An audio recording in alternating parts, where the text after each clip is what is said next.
At General Eisenhower's headquarters, General Jodl, the representative of the German High Command, and of Grand Admiral Dönitz, the designated head of the German state, signed the act of unconditional surrender of all German land, sea, and air forces in Europe to the Allied expeditionary forces and simultaneously to the Soviet High Command. Hostilities will end officially at 1 minute after midnight tonight, Tuesday, the 8th of May. We may allow ourselves a brief period of rejoicing. Today is Victory in Europe Day. Watch out that no one deceives you. You will hear of wars and rumors of wars, but see to it that you are not alarmed. Such things must happen, but the end is still to come.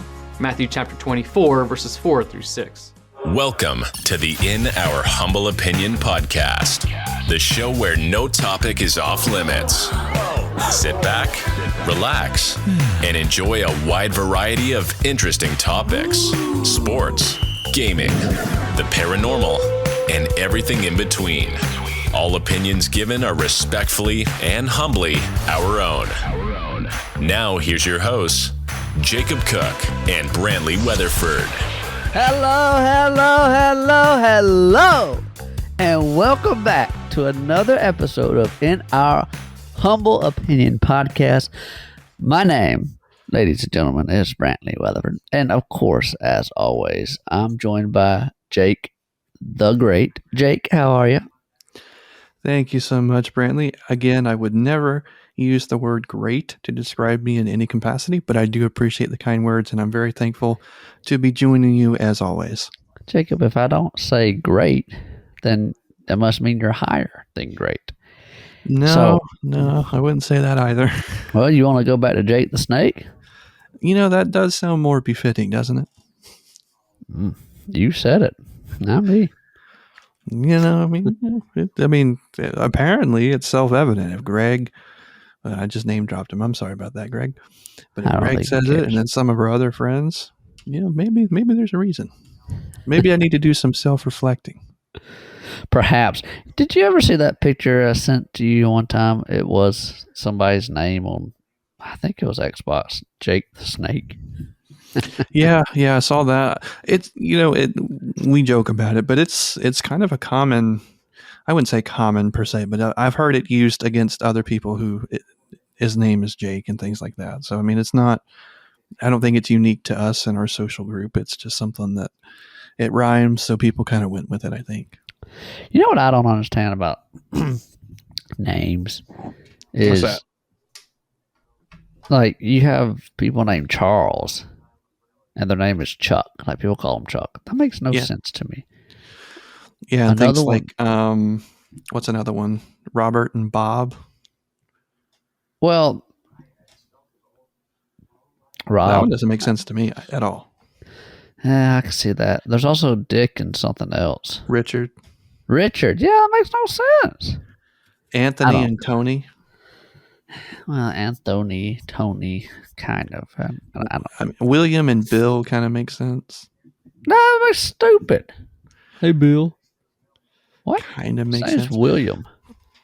Yeah, it's a weird thing. I don't. Will, yeah, but Bill, no. Because wasn't Lieutenant Winters in Band of Brothers, his name was Richard Winters? Yeah, they called him Dick Winters, didn't they? Yeah. Actually, Rachel and I are my fiance and I are watching the Pacific right now. It's the same people who made Band of Brothers, yeah, but it's in obviously Japan area. Mm-hmm. The islands out there like Guadalcanal, Palulu, Pavuvu, stuff like that. It's good, good show. But, those shows have a lot to do with war, Jacob. And yes, it does. I don't know if you've looked around lately, but there's quite a bit of war happening. Major wars. There's always wars probably happening, but massive wars happening in the other sides of the world right now. Yeah, we've been seeing a lot of conflict on a mass scale lately, and in recent events, and not just limited to recently. I mean, it's how long has it been since Ukraine and Russia broke out in war? It's over a year, right? At least. February 2022. So So, it's been going on for about 2 years now. We're on the doorstep of 2 years. yep. And Brittany and I wanted to start also with the horrendous attack that we witnessed just a couple weeks ago in Israel. And the atrocities that we saw were truly horrifying. I personally, Brant, I know you've exposed yourself to more of the gruesome imagery that we saw. I personally shielded myself from it, not because it's more just because I don't need to see it to understand how evil and heinous these acts were. I don't need to see that disturbing imagery to get the point across. I understand it full sail right now. I don't need to see it. I understand how terrible it is. And this is coming from someone, obviously, when we study history and we saw the atrocities of the Holocaust, I saw more than my fair share of imagery that I don't ever want to see again. So I know how evil certain, organizations and certain groups of people can be. And I think we witnessed, yet again, just how monstrous human beings can be to one another. And I think part of the reason that we, speaking of you and I, haven't really brought up much about the conflict that we've seen in the world in the last year and a half or so is mainly because we want this podcast to be something that's fun and entertaining, that, we were tired of the highly politicized nature of all of our content and media, and we didn't want this to be a political podcast in the slightest. So we've sort of refrained from that because when you talk about war, you inevitably have to talk about some politics, and we wanted to refrain from doing that. But unfortunately, it's just gotten to the point where we can't really ignore it anymore. And while we'll try to stay as politically neutral as possible throughout the episode, inevitably we are going to have to talk about where we stand on certain things. And not that we're ashamed to do so, far from it. But I don't know, Brand. I just feel like I don't know that much about the history of the conflict, but I don't necessarily feel like I need to figure out whose side I should be standing on right now. Yeah, fair enough. And then it goes back, probably 1,000 years in terms of between the Islam, the Muslims, and the Jewish people. As we know, in 70 A.D., Israel burned to the ground by the Roman Empire, destroyed. They were displaced out of their homeland, biblically speaking, and I mean that was their homeland. They lived there. So if you don't believe in the Bible, you at least know that historically Israel did exist in that area before Rome sacked them in 70 A.D., which was also prophesied by our Lord Jesus Christ. But I digress from that. And then about 600 years after the year of our Lord, A.D.,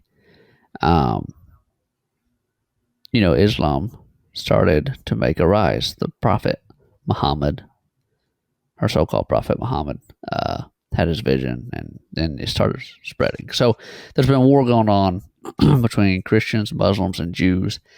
I mean, at least 1,000 years. You had the Crusades in the 1400s, I believe. No, not 1400s, 12 to 1300s, which was Christian response to Muslim aggression attacking trading caravans. Then you have, the Ottoman Empire, who was mostly Islam, rise to the power. They sacked Byzantine in, I believe, 14, I want to say 80s or 90s, but it was in the 1400s. And Byzantine considered themselves the Roman Empire, but they were more Christianized at that time than, originally Roman Empire was. Mm-hmm. And then, of course, at this time, the Jewish people had no homeland because they were driven out. Their temple was burned. All that was burned, I believe, at one point in Crusades. The Europeans had control of Israel, or Jerusalem, should I say, the holy city. And then the Muslims, I couldn't tell you which one, had control, and it's been going back and forth. And then it all led up to, I'll just cut this down some. I'm not giving an accurate as possible history lesson, just points I've heard here and there. 1948, after World War II had ended, basically Britain, Western nations, gave the Jewish people there was a Jewish movement called the Zionist movement. You may have heard it. I don't know. Mm-hmm. And they gave basically the land of Israel, all Israel, to the Jewish people and made the nation Israel again. So it's the second nation of Israel. And traditionally speaking, the homeland of the Jewish people, if you want to go all the way back to, pre-AD, that is the area. But of course, during this time, there's multiple different Muslim nations around that area that want to lay claim to the area, which it leads us to where we are now. After 1948, Israel, the nation Israel that we know of now, had most, if not all, the landmass of Israel. Since then, they have, I wouldn't say conceded, but they've given land to, like, the Gaza Strip. They gave up in 2005, and the group we know now as Hamas took over in 2006, so they've had control of that ever since. Jordan, I believe, is taken over by Arab nation. Not taken over, but given by Israel. So basically what led up to summarize it as best I can, Jake. I know I'm just talking away. No, you're fine. I'm actually learning quite a bit. To summarize, the people of Gaza, Hamas, because Hamas was elected by the Gaza people, which were mostly Arab or Palestinian, believe they have been, blocked off in an apartheid state. And apartheid means, I'll tell you, it's a hard word to define without looking up. Apartheid is a policy or system of segregation or discrimination on grounds of race. So that's the belief in the Palestinian war, that they've been discriminated by the Israelis, should I say, and the Jewish nation.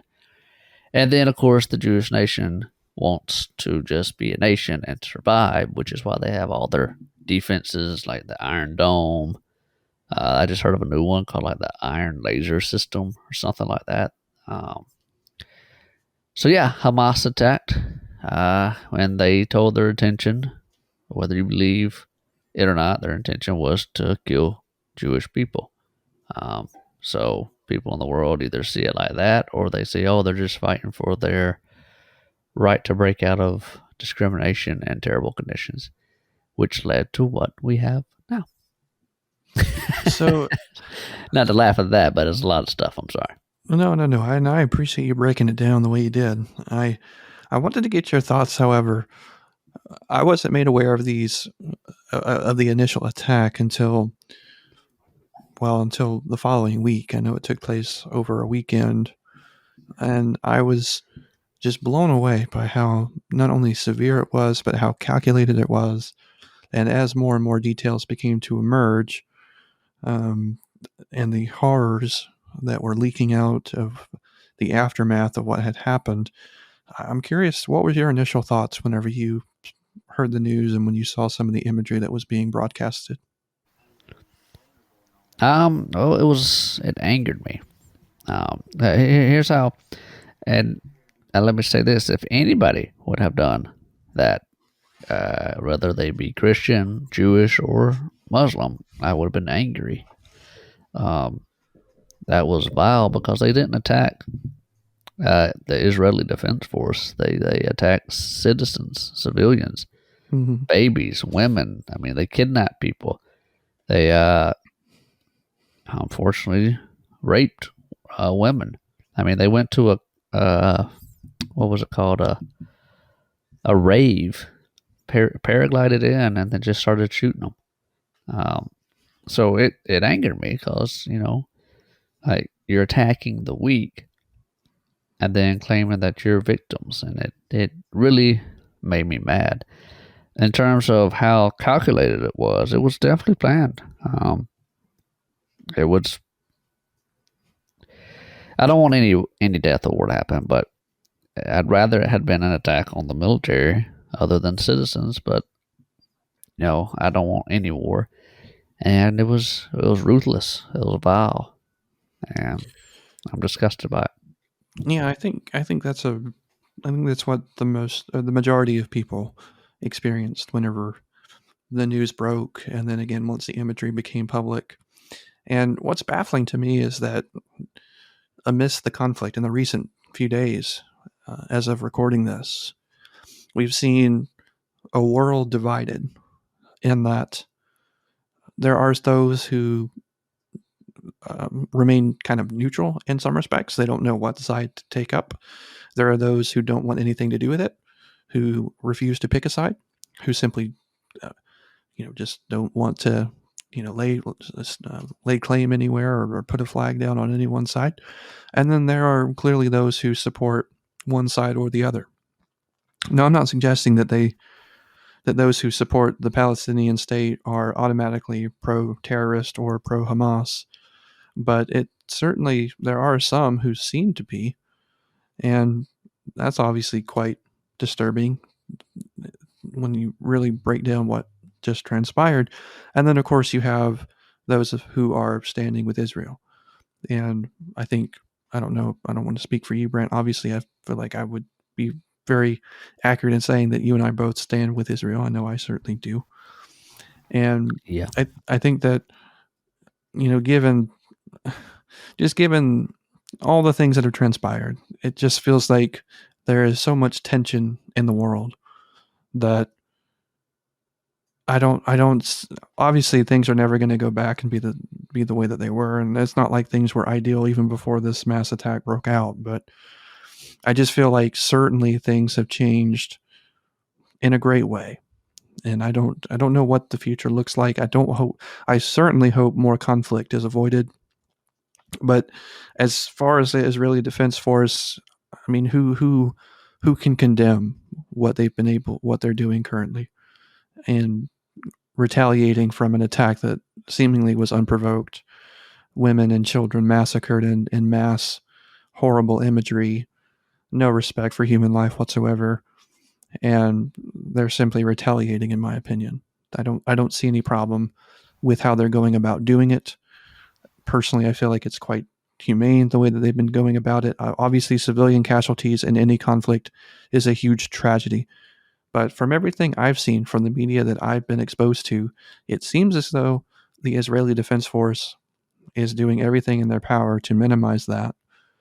And obviously, as the terrorist organization speaks and the leadership comes forward and speaks and gives interviews to the public, it seems as though their motives are very questionable. Their citizens are mere pawns to them and are only as useful as them preserving the leadership of the group. So I don't know. It's obviously a very complicated situation. There's a lot of moving parts to it, but I in terms of resolution, I think when it comes to picking a side or standing with one side versus the other, I feel like that's pretty self-evident as to who the innocents are and who the evil is in this particular situation. Yeah, the sad part is people say, well, the Israelis, they're killing civilians now, whatnot. Yeah. But the IDF has sent out messages, sent out warnings, sent out flyers, dropped flyers over the Gaza Strip saying, please leave. It will be safe if you leave because we're about to do attacks on Hamas areas.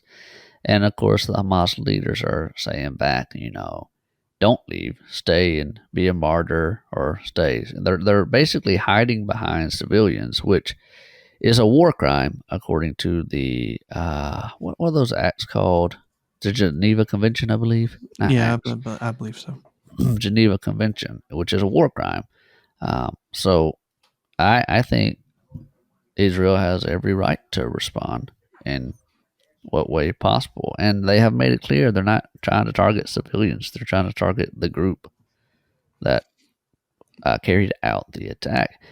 And it's if you're Israel since 1948, you got to be thinking, man, the we're like alone out here in the Middle East. I mean, they've been attacked. Let's see, 48, 49, they were attacked.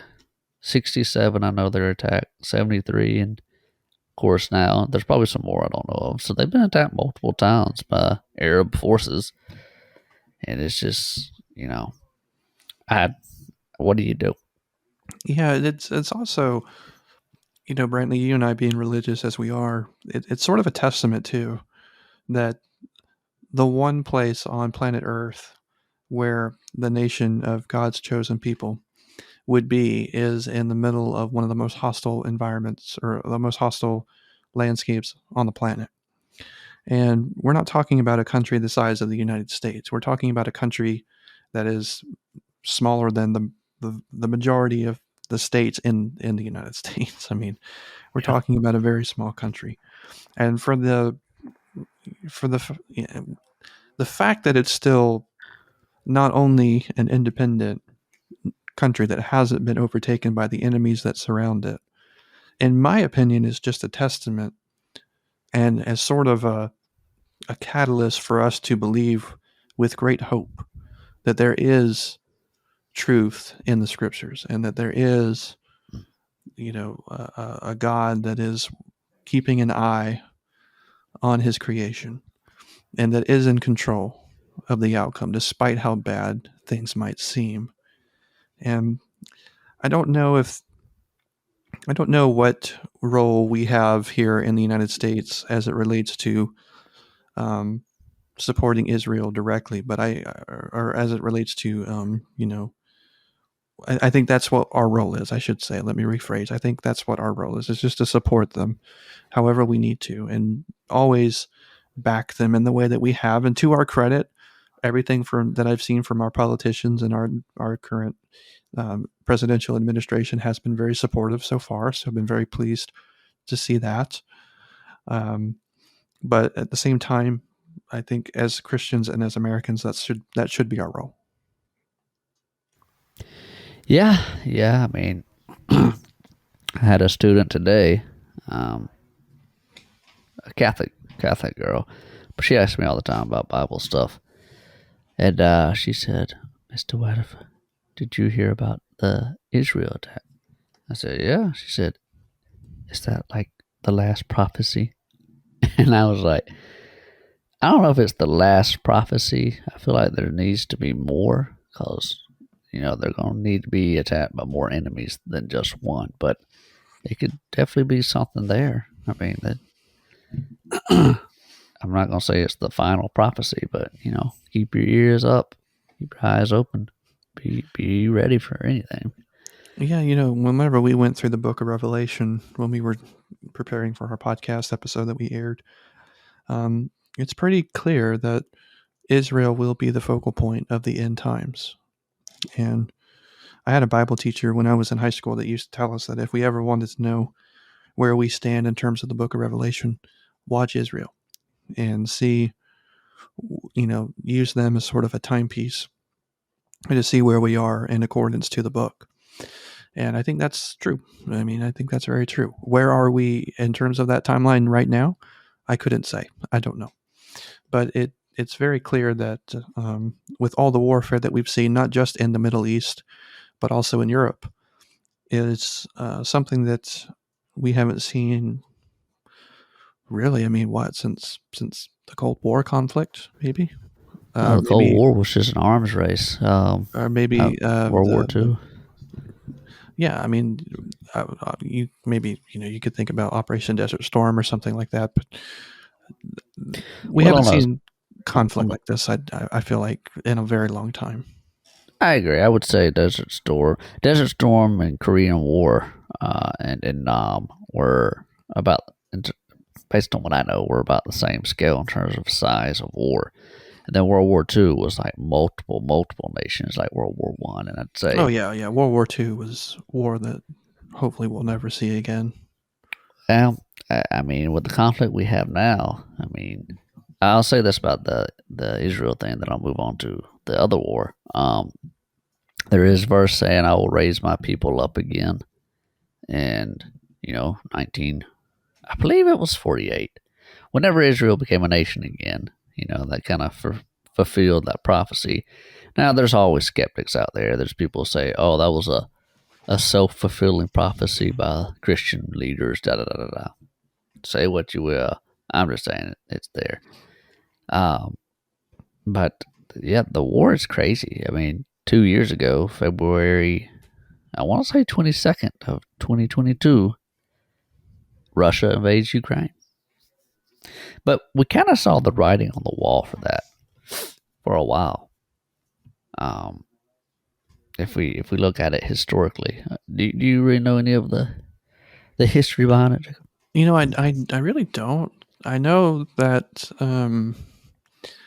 from my understanding, and again, this is just drawing off memory from what I've seen on as it relates to news being reported.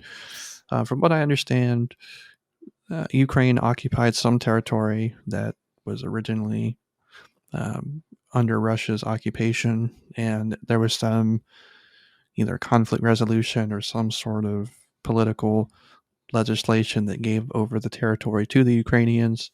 And apparently, that's the primary motivation for the invasion. I don't know if I'm missing very key parts to it, but that's sort of my very, very, very general understanding. You're on the right track.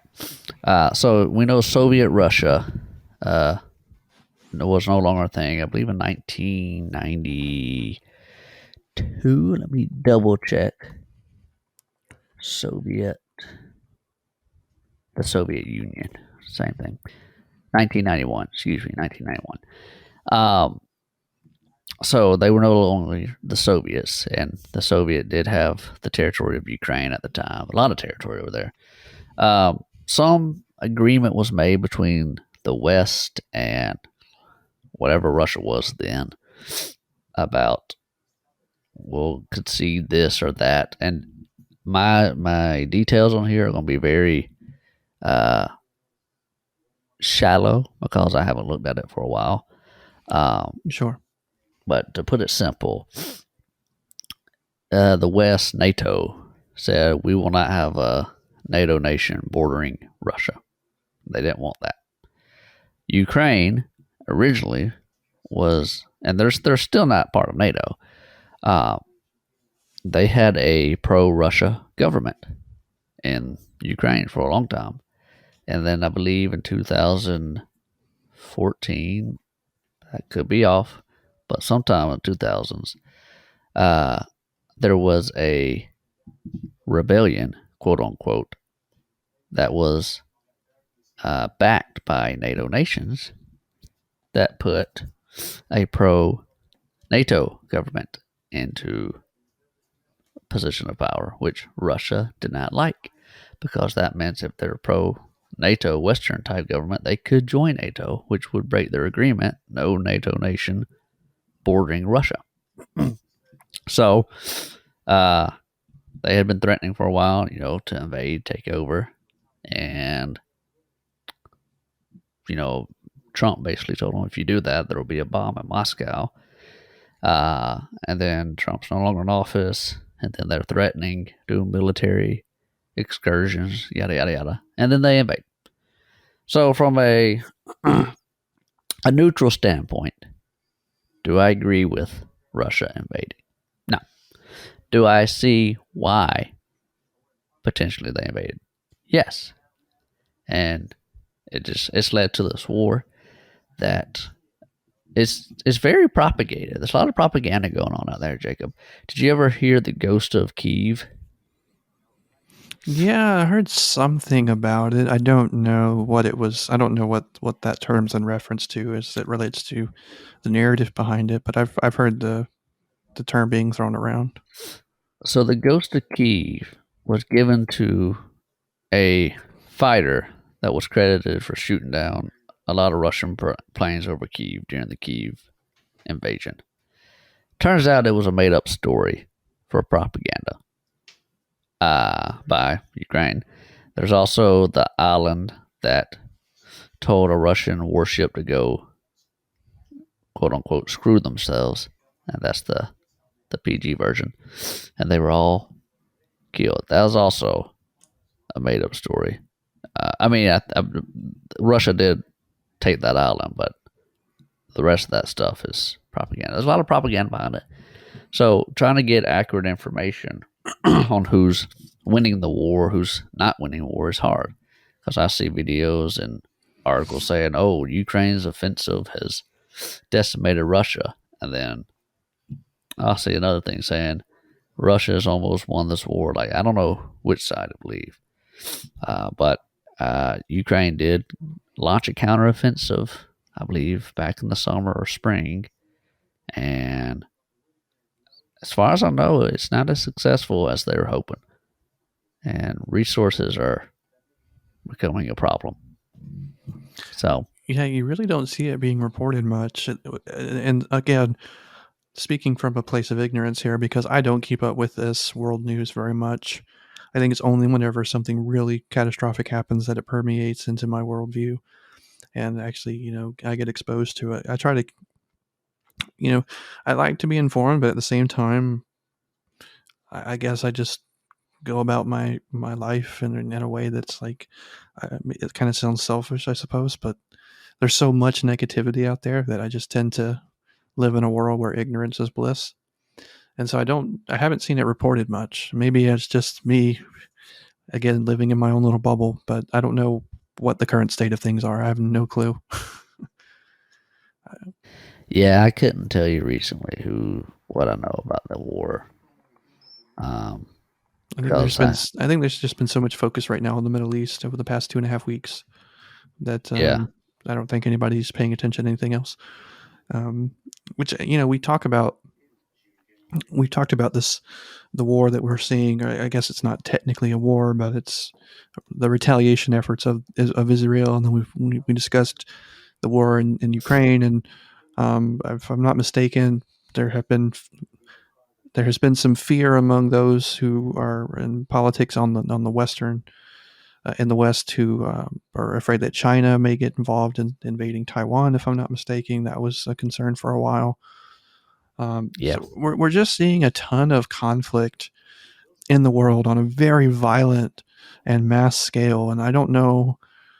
I can't speak intelligently on any of this because I really don't know, but I do know that whenever it comes to war, when World War II happened, and everybody was shocked at what was happening in Germany and under the Third Reich, we all had to come together and we all had to fight back the evil and stay unified.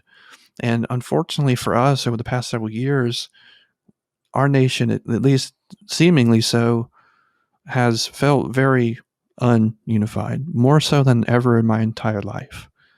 And I'm worried that if a global, not saying we're on the precipice of this or anything like that, and I certainly don't want to, be press the panic button or anything like that. But if ever we were to find ourselves in some sort of global conflict, I'm just worried that we wouldn't have the foundation that they once had back in the 1940s to unify and rally around a common flag and fight back the evil that we can all agree is evil. Because I don't even think we can do that these days from everything I'm seeing after the attacks on Israel. So I think that would be my primary concern. I don't know how you feel about it, Brant, but that seems to be the thing that I'm thinking about on a grand scale and big picture kind of thing. No, I don't disagree. I mean, Obviously, if China invades Taiwan, they'll have the world's supply of semiconductors because that's where most are made. And technologically speaking, China would fly ahead of us. Yeah, we're a divided nation all around, and not just us. I mean, most of the European nations, Yeah, I was Western about to say nations, are it's divided. not just limited to us. It seems to be like the entire West. Yeah. I mean, you see China and Russia becoming good buddy friends. That's worrying for the West. Israel's being potentially has the possibility to get attacked on all sides because they're surrounded by Arab nations that do not like them. Yeah, I want to look at it from a biblical perspective here.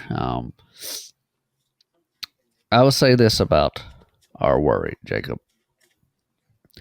If the Bible is true, which you and I believe to be true, the end times are to come. That would mean that the Antichrist would have to come to power. And to our dismay, it would come through ways we would see abhorrent. But everybody would be unified under that one believer, or one figure, should I say. I'm not going to say God, because it's not God. And if we look at the world right now, we see crazy stuff. In terms of the war, the revelations, there will be wars and rumors of wars. There'll be disease. I mean, we just had COVID. There's war happening everywhere. Good will be, or right will be wrong will be right. We see that all the time now, everywhere in society. Someone does something right, like stopping a thief from stealing. They lose their job and get sued. The thief gets away. It makes no sense. And I think if we believe that to be true, it's eventually going to happen. Now, whether it's happening in our lifetime or not, there's definitely traces of that happening. Would I say it's, the prophecy's fulfilled? I wouldn't say that yet. I think still needs to be some major shifts to happen. No, but But I we're think, seeing some things. to your point, though, Brent, I didn't mean to interrupt you. I do apologize. But to your point, I mean, you and I are 30 years old. We turned 30 this year, or at least I will be here in a couple weeks. Yeah. And in my lifetime, I've never seen. Let me rephrase. In the past 5 years, I have never seen the world decline as much. It feels like, and again, I don't want to be a doomsayer. I don't want to be pushing the panic button. I don't want to sound hyperbolic, but it just does seem like darkness and atrocities and evil and whatever label you want to throw at it is moving through our world with extreme efficiency and extreme swiftness. And I don't think we've ever seen it at this rate before in our lifetime. Like obviously 9/11 here in the States and really around the world shook the world. And that was one of the largest terrorist attacks on the West we've ever seen. And the world hasn't ever been the same since. But I never, even in the aftermath, because I was a very young child at the time of that attack, I still never really felt like the world had changed in the same way that I feel like it's changed now. And not just amidst the conflict in the Middle East currently, but just in general over the past 3 or 4 years. Just the amount of tension between the nations, the amount of conflict that we've seen, the amount of conflict we could potentially see if just a few things go a different way. It just feels like the tension around the world is hanging on by a thread. And I just don't know where it leaves us if things go sour, if things go bad for us.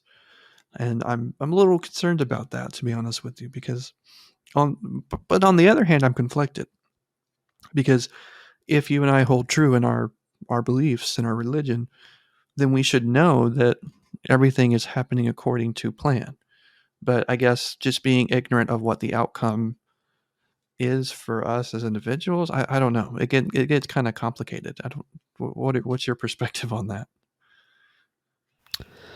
Well, to quote an August Burns Red song, putting belief aside, the fear of uncertainty. I butchered that. But the fear of unknown, put our belief aside.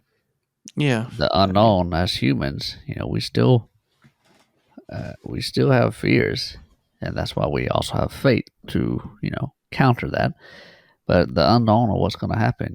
Yeah, we know the end goal, the end plan, what's going to happen. But I think what we fear is what's going to happen to us along the way. What suffering will we face, which is part of Christianity, but still, as humans, we get that feeling of, oh man, this could be bad. So, yeah, it's definitely scary. But as I tell people that ask me about it, if any, it's eventually this stuff has to happen. Whether it be our lifetime, somebody's lifetime, this stuff's going to happen. And, well, if it's our lifetime, we're just going to have to grab the cross and hold on. I certainly don't want to make light of this situation at all. But whenever you were talking about it's going to happen, I couldn't help but picture Zavala, whether we wanted it or not. The end times are coming. We've stepped into war with the Arabs on Mars. Oh man, I'm sorry. That's just my inappropriate pop culture reference. But anyway. Well, it can't be any worse than a kid jumping off a cruise ship. But yeah, that's not my finest hour, but I stand by it. It was funny at the time. During the episode, let me clarify, not whenever he actually did it. But yeah, man, it's just kind of scary. The world is sort of becoming unrecognizable, and even here at home, here in the United States, we have a lot of great privileges and we have a lot of great blessings in this country, but it feels like our neighbors are becoming more and more unrecognizable, and it's just frightening, man. It's just really scary. There's definitely sides being made and sides being picked now. It feels that way. When that's before, it was, we're all American. Let's put it aside and, come together. Now it's like, well, I don't even like America, so I'm in this group. It's crazy. I feel like politically, the division is a big problem, obviously, but there's just other things that are segmenting different populations of the United States, and I really hate to see it because I think we're so much better whenever we're rallying behind the same flag, and it doesn't feel like that's ever going to happen again. And it is a shame. Just to put it mildly, you would have thought that would have always been something that we could have all at least stood behind and said, we are Americans and we are such a positive light in this world, or potentially we could be. And it feels like world perception has kind of squandered that, and even our own doing and our own self-perception has done that. So I think that the best thing we can do is just, like you said, grab our cross and hold on and try our best to be a projection of good in a world that is so desperately being consumed by evil. Yeah. A little other pop culture reference. When you say we are Fox Sports. Sorry. But no, I agree. 45 to go.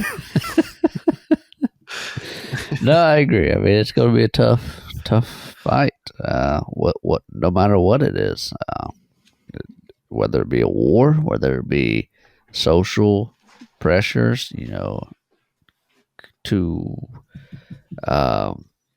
what's the word I'm looking for? I don't know the word, but to do this because you want to keep your job. I mean, we saw that with the vaccines. If you didn't get some people, if they didn't get a vaccine, they were fired. Which it's crazy. We've lived through some weird times. We have definitely lived through some weird times, and we even considered doing an episode where we talked about our experience living through COVID-19, because that's going to be a historical event. I was in normal, time. Jacob. I was still at the news station going around doing stories. Well, The only thing different was I had a mask on. Mine didn't change a thing. Yeah, there's a little difference here, and I think just the world changed in general. That's just going to be something we look back on in like 20 years and be like, yeah, we lived through that. It's a pretty crazy time. Like 9/11 20 years ago. Yeah, yeah. Or 22 years ago. You know, it is kind of weird to think that your students were not alive at that time. And that's something. And like they come up to you and were like, what was it like after? I don't know. That's the thing, they don't care. Well, I know, but It's- that's a that's shame. another thing. That's truly, and I know they're 12-year-olds, so I'm not trying to be too harsh, but that's a Yeah, shame. Well, I care when I was little. Oh yeah, You know? I mean, they talk about being one of the few things you will remember if you live through it, where you were, and yeah, it's absolutely true. I know exactly where I was when that happened. Yeah, I was on the way to the orthodontist It's in our friend's neighborhood. it's crazy. Yeah. But to our audience members, we apologize for not posting this on Sunday.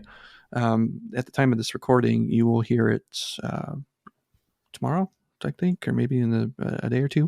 It'll be on the but- 18th or 19th. Yeah, but we do apologize for that.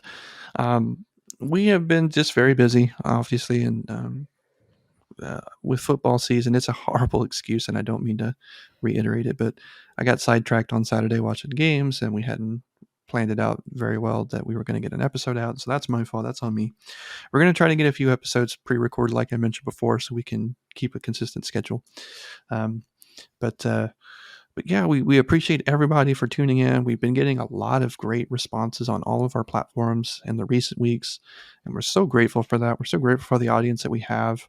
If you're new around here, we talk about anything and everything, as our introduction implies. We basically try to pick something that we're passionate about and then create an episode around that topic. So if you have a suggestion, though, we are receptive to those. You can send them in to us. And we're just so thankful that you decided to spend a little bit of time with us each week. We can't say thank you enough. So I do apologize for missing that upload. I do apologize for not getting out something on social media that indicated it, but we will try to maintain a better schedule moving forward. It's weird too, Brent. We really haven't had a problem with it until recent weeks, and it's football season. I'm telling you. Yeah, it's Jacob's fault. It is. I completely bear it. It is my fault. But we need to do a recap of the football season. We haven't talked about football since the preseason in college. I mean, there's not a preseason, but since the first game. And there's been a lot of wild stuff that's happened in football. And we need to touch on it. Isn't that wild? We do. We definitely do, because the first few weeks, it looked like Alabama was pretty pedestrian, and now they look to be a pretty good contender in the SEC. Auburn was 3-0 at one point. Now our season's over. It's pretty crazy, right? Like, just everything that's happened this season. It's not over yet, Jacob, but it's pretty rough. Yeah, I asked a coworker because I forgot who we're playing this week, and he's like, "Oh yeah, we're playing Ole Miss." I'm like, "Oh okay, yeah, so we're going to be 3-4." Fantastic! It's just great here on the plains. It's just awesome. Love it. I wish I was there. Yeah, there's so much enthusiasm. You have no idea. Yeah. Yeah, yeah. You'd be surprised, actually, how many people have quit. But, that's... Wasn't expecting that. It's either here nor there. We're not going to talk about Auburn very much when we talk about football, because there's not much to talk about. That defense can only do so much. And last week, they didn't do anything. Yeah, it's... I don't even know what to say about it anymore. I have no clue. I ran out of words. It's disappointing. But the realist thought coming into this year, it was going to be like this. You and I were hoping for better. Yeah, I mean, honestly, we're not far off where I thought we would be. It just feels like the way that it's happened has just been so emotionally draining. I think that loss to Georgia really hurt. Yeah. We could have won that. That's what Auburn always does. They give you that hope. They give you that glimmer of hope, and then they just slam the door in your face. Sounds like North Carolina basketball. Yeah, I mean, it does feel like that at times, where they have this lead, and you're like, oh, we're going to do it. We're going to do it. And then they don't. Well, But you know, we'll get into all the details on that in a future episode. If there's something like I mentioned that you want us to talk about, send it our way via email and or social media and or comment on our YouTube video. Those are great ways to get in touch with us. We check those frequently throughout the week. So if you want to send those in to us, feel free to do that. and you know, if you have anything on the wars, let us know. If my facts were off, and like I said, they're not pinpoint accurate. They're just me repeating different stuff that I've heard from everywhere. So, Yep. And we didn't make this abundantly clear earlier in the episode. I felt like it was sort of self-evident, but I should not assume as much. We need to express our sincere condolences to the families and those who were lost during this attack we witnessed a few weeks ago, and of course all the innocent civilians in Gaza that are being exploited, from their terrorist regime. All the death, all the sadness, all of the heartache that has been caused in this conflict. We just want to, give our sincerest apologies and our condolences to everyone suffering from this conflict. It's truly horrific. No words can describe how the families must be feeling right now. And, I don't think that's a PC thing to say, given the fact that there are civilians on both sides that are, sleeping without their loved ones now. And it's a shame. It's a real shame. yeah, as Christians, we don't want anybody to die. We want everybody to love each other. Yeah, for sure. But, and that's not to say that's not to condemn the actions of Israel. They're doing everything they can to minimize civilian casualties, and they absolutely need to respond and exterminate this terrorist threat. But it's just a shame that the collateral damage is some civilians are having to pay for it, the ultimate price. And it's not on the hands of Israel. I want to make that abundantly clear. But it's just unfortunate that it's come to this. Yeah. So absolutely. So anyway, that's our stance on things. Let us know, like Brantley said, if you have any thoughts and you want to weigh in. Again, we're not trying to get too political here. This show is very much just about entertaining and having fun and having a good time talking about things that we truly love. So we hate to divide anybody in our audience. But if you have thoughts and you want to share them, feel free to do that. On that same token, Brantley and I are not apologetic about our beliefs and the way we feel. We're very proud of our religion. We're very proud of our upbringing, and we're not going to shy away from expressing it from time to time, but we certainly try to keep it more about the things that we love: gaming, sports, random topics. And, Brant, real quick, speaking of gaming, I was just made aware Super Mario Wonder comes out in 3 days. Jacob, how much is that going to cut into your World of Warcraft time? I don't know, but it might cut into it some. Oh, no. I don't know. I mean, it's a game that I've been looking forward to. Oh, boy. Guys, Jacob got me into World of Warcraft, and now it would... I'm not going to leave you hanging. I'm not going to leave you hanging, I promise. Because I'm enjoying it immensely. But I will... I mean, I'll be on the road for the next 2 weekends. I'll be bringing my Switch. That's a valid point. Yeah. So, you're going to be down here in 2 weeks. Yeah, I'll be there in 2 weeks. I'll be in Georgia this weekend. So, hallelujah. So, yeah. But anyway, thank you, everybody, for listening to this episode. We greatly appreciate everybody for giving us your support, as always. If you're new around here and you want to leave a subscription and a thumbs up on the video, we would greatly appreciate you considering doing that.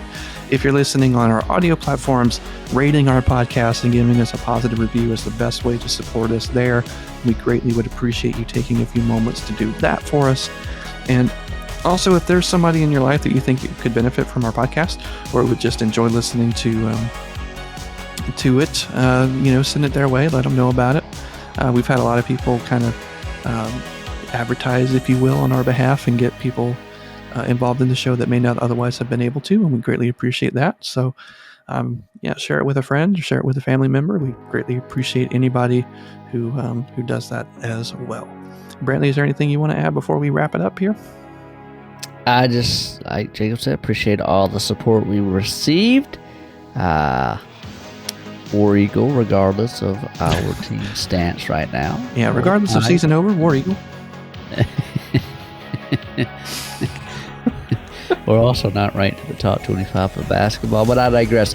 I appreciate all the support we have out there. Just stab me in the heart. And